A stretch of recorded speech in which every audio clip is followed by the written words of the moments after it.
অর্থর পিছনে না ছুটে কোনো একটা নির্দিষ্ট কারণের পিছনে ছুটুন।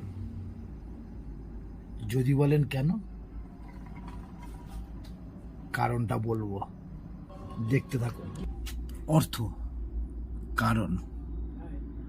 কারণটা হচ্ছে আপনার বয়স 22 থেকে 25 বছর, আপনি একটা শিক্ষিত, আপনি কোথাও সার্ভিস পাননি বা কোনো কিছু করতে পারছেন না, আপনি বাড়িতে বসে আছেন।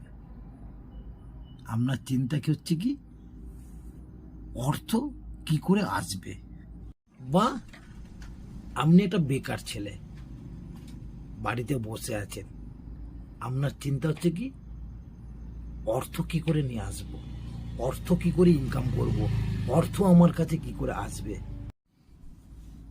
এটাই যে চিন্তা করছেন, এটাই ভুল ধারণা। যদি বলে যে কেন, আপনি যে বসে বসে চিন্তা করছেন যে অর্থ কি করে আসবে, অর্থ কি করে ইনকাম করব, আর অর্থ কি করে নিয়ে আসব, একটা শিক্ষিত ছেলে হোক বা একটা বেকারত্ব ছেলে হোক, এটাই ভুল। আপনাকে চিন্তা করতে হবে, কোনো একটা নির্দিষ্ট কারণ, ওই নির্দিষ্ট কারণটা মাথায় ঢুকান, তবেই আপনার অর্থ আসবে। আপনি যদি অর্থ চিন্তা করেন তাহলে কিন্তু কোনোদিন অর্থ আসবে না।